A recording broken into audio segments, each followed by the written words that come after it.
Hello everyone, it's Saturday, and that means it's time for me to talk about an episode of an animated superhero television series. Today I am talking about the episode of Batman the Animated Series titled Clock King. If you haven't seen this episode, I will be spoiling it in this review, so take your chance to escape while you can. Our episode begins in the past when Mayor Hill, at this time still just Councilor Hill, is on the subway with a man named Temple Fugit. As Hill says, Fugit is wound rather tightly. Heh wound. Watch humor. Anyway, Hill advises Fugit to take a break from his normal routine and do something out of the ordinary that will help him relax. Needless to say, this backfires as, through no fault of his own, Fugit manages to lose all of his papers for the huge court case that he was preparing for later that day.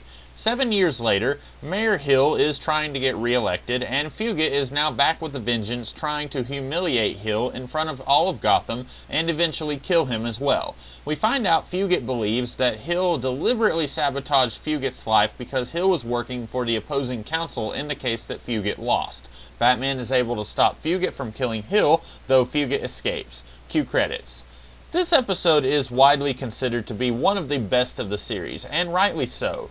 Once again, we have another villain who we are meant to feel sorry for, and I do. It's weird because if I met Temple Fugit in real life, even before he was trying to kill the mayor, I definitely would not like him. He's rude, arrogant, and he seems to think that he's better than everyone else that he encounters, and yet I can't help but feel sorry for him when everything seems to go wrong in his life. I can easily see why he would think that Hill was responsible for ruining his life. And unlike Mr. Freeze, whose motivation for villainy disappears in the episode that he is introduced in, this guy has a reason to be a recurring villain. What's ironic is that Freeze was used many times in the DC animated universe, when it doesn't really make sense for him to be a villain after his former boss is brought to justice. And Fugit is really only remembered for this one episode. I know of at least one episode of Justice League Unlimited where he was a minor character, but it's so strange that if Fugit survived the events of this episode, that he wouldn't try to murder the man he believed had ruined his life again and again until succeeding in doing so. Another thing that Clock King has in common with Mr. Freeze is that this series basically reinvents this character completely,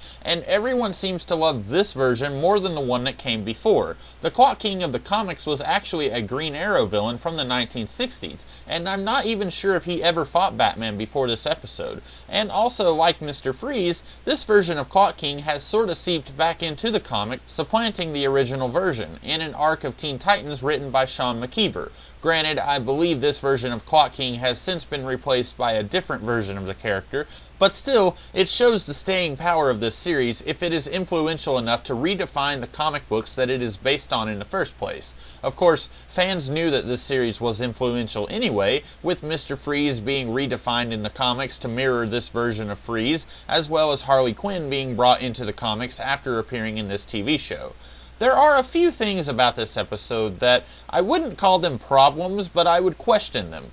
For instance, why did it take Fugit 7 years to get his revenge on Hill? I get that a large portion of this episode depends on Hill being mayor so that Fugit can humiliate him, but there's no reason the flashback at the beginning of the episode has to be 7 years in the past. It just seems weird that a guy who is this good at calculations would need 7 years to come up with this plan to kill the mayor.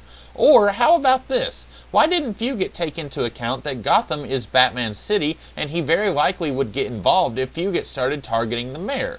I could almost buy that it took Fugit 7 years to strike if he was taking some of this time to come up with a really great distraction to keep Batman busy while he tried to kill the mayor. Like, maybe it only took him 4 years to come up with a scheme to kill Hill, and then Batman shows up in Gotham, and so he takes a few more years to account for this new guy. I don't know. It seems that he doesn't really try all that hard to get Batman out of the way anyway. It's like he only trapped Batman in the bank vault after Batman tried to capture him near the beginning of the episode. Like I said, I would think that someone this good at calculations would have come up with a better way to keep Batman out of the way. But I still love this episode. Most of these things, they're really just nitpicks, and only occurred to me the third time after watching this episode. That's just about all I have to say about this episode. I'm starting to see that, even in its low points, this series is fastly earning its reputation as being one of the best things of the 1990s, and not just in animation. Granted, I know there's still a few duds of episodes later on in the series, but I'll cross those bridges when I get to them. Until then, I hope you guys enjoyed this review, and if you did, be sure to like, share, comment, and subscribe. And if you did like this video, be sure to come back next weekend to hear me talk about an episode of the Legion of Superheroes cartoon. And the weekend after that, I'll be here talking about another episode of Batman the Animated Series. And don't forget to come check out my videos throughout the rest of the week. Until then, see you next time. Have a great day.